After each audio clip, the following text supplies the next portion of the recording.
வணக்கம் நண்பர்களே, இது உங்க லைஃப் பேரபிள்ஸ். வாழ்க்கை நமக்கு ஒரு ரொம்ப முக்கியமான விஷயத்த சொல்லிக் கொடுக்குது. ஆனா அது ஒரே தடவைல இல்ல, ஒரு 3 பாடங்கள் மூலியமா. வாங்க அந்த அழகான ஆழமான பயணத்தை பத்தி இன்னைக்கு பார்க்கலாம். இந்த அழகான சாயங்கால நேரத்துல உங்க எல்லாரையும் வரவேற்கிறேன். வாங்க இந்த சிந்தனை பயணத்தை நம்ம ஒன்னா சேர்ந்து ஆரம்பிக்கலாம். நம்ம வாழ்க்கை அது நமக்கு ஒரு பெரிய உண்மையை கத்துக் கொடுக்க முயற்சி பண்ணுது. ஆனா அந்த உண்மை நமக்கு ஒரே நாள்ல புரிஞ்சிடாது. இல்ல அது ஒரு 3 கட்டங்கள்ல மெதுவா நம்ம அனுபவங்கள் மூலமா நமக்கு புரிய வைக்கும். வாங்க அந்த முதல் கட்டத்துக்குள்ள போய் பார்க்கலாம். பாடம் நம்மளோட 20 வயதுல ஆரம்பிக்குது. பிறருக்காக வாழ்வது. ஆமா, இது ஒரு அப்படிப்பட்ட காலகட்டம். நம்மளோட வாழ்க்கை நமக்காக இருக்கிறத விட நம்மள சுத்தி இருக்கிறவங்களுக்காகவே வாழ்ற மாதிரி ஒரு பருவம். இந்த ஒரு கேள்வி மத்தவங்க என்ன நினைப்பாங்க?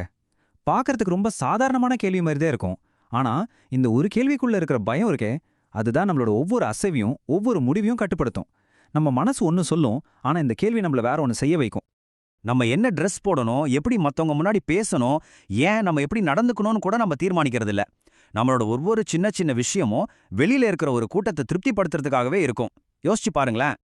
இதுல இருக்கிற மிகப்பெரிய சோகம் என்ன தெரியுமா? இப்படி மத்தவங்களுக்காகவே வாழ முயற்சி பண்றதுல நம்மளோட உண்மையான நான் யாருன்னே நமக்கு தெரியாம போயிடும். நம்மளோட அசல் முகம், நம்மளோட அடையாளம் மெதுவா மறைஞ்சு போயிடும். இதுதான் வாழ்க்கை நமக்கு கத்துக் கொடுக்கிற முதல் கொஞ்சம் கடினமான பாடம்.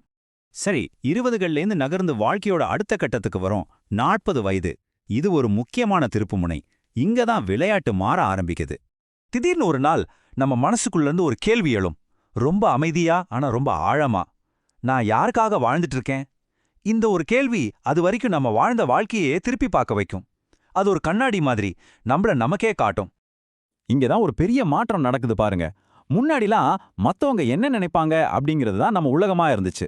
ஆனா இப்போ அந்த சிந்தனை மாறி ஏன் சந்தோஷம்தான் எனக்கு முக்கியம் அப்படின்னு ஒரு தெளிவு பிறக்கும்.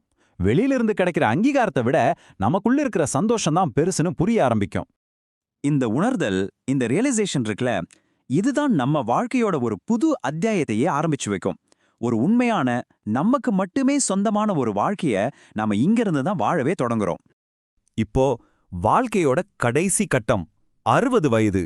இந்த வயசுல தான் இவ்ளோ நாள் நமக்கு தெரியாத ஒரு ஆச்சரியமான, ரொம்ப நிம்மதி கொடுக்கற ஒரு உண்மை வெளிப்படும். நினைவிருக்கா? நம்ம ஒரு சமூகத்துக்கு பயந்துட்டு இருந்தோமே, ஒரு கூட்டத்தை இம்ப்ரெஸ் பண்ணணும்னு நினைச்சோமே. ஆமா, அவங்கள பத்தி தான் அந்த உண்மை. உண்மை என்ன தெரியுமா? அந்த சமூகம், அந்த மக்கள் அவங்க வாழ்க்கையில ரொம்ப ரொம்ப பிஸியா இருந்தாங்க. ஆமா, நாம நினைச்ச அளவுக்கு யாருமே நம்மள பத்தி அவ்வளவா யோசிக்கவே இல்ல, நம்மள பத்தி கவலைப்படல. இந்த உண்மையை நாம எப்ப புரிஞ்சுக்கிறோமோ அப்போ கிடைக்கிற ஒரு சுதந்திரம் இருக்கே, அடடா, அதுக்கு ஈடு இணையே இல்ல.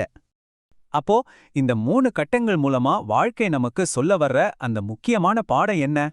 நாம மத்தவங்கள சந்தோஷப்படுத்தணும்னு நினைக்கிற ஒவ்வொரு முறையும் நம்ம மன நிம்மதியை நாமளே இழந்துடுறோம். நம்ம வாழ்க்கையை நம்ம வாழாம தள்ளி போட்டுட்டே இருக்கோம். கடைசியா நம்ம சந்தோஷத்தையே நாமளே விட்டு கொடுத்துடுறோம். இது எவ்வளோ பெரிய இழப்பு இல்லையா? அதனால தயவு செஞ்சு சீக்கிரமா வாழ ஆரம்பிங்க. சின்ன சின்ன விஷயங்கள்ல சந்தோஷத்தை தேடுங்க. அடிக்கடி மனசார சிரிங்க. தேவையில்லாத விஷயங்களை நினைச்சு கவலைப்பட்டு உங்க நேரத்தை வீணாக்காதீங்க. ஏன்னா நம்மள வாட்டுற பாதி கவலைகள் உண்மையில நடக்காத கற்பனைகள் தான். நம்ம வாழ்க்கையோட கடைசியில நாம திரும்பி பார்க்கும்போது நம்ம மனசாட்சிக்கு உண்மையா, ஆமா, நான் என் வாழ்க்கைய வாழ்ந்தேன் அப்படின்னு நம்மால சொல்ல முடிஞ்சா அது போதும். அதுதான் உண்மையான வெற்றி. அதுதான் எல்லாமே. நாம இன்னைக்கு பேசின இந்த பாடத்தை உங்க வாழ்க்கையில எப்படியெல்லாம் கொண்டு வர முடியும்னு கொஞ்ச நேரம் அமைதியா சிந்திச்சு பாருங்க. மீண்டும் இதே மாதிரி ஒரு ஆழமான சிந்தனையோட அடுத்த முறை உங்களை சந்திக்கிறேன். இது உங்க லைஃப் பேரபிள்ஸ். நன்றி. இது போல உங்க வாழ்க்கைக்கு அர்த்தம் சேர்க்கும் கதைகளை தொடர்ந்து கேட்க மறக்காம சப்ஸ்கிரைப் பண்ணுங்க.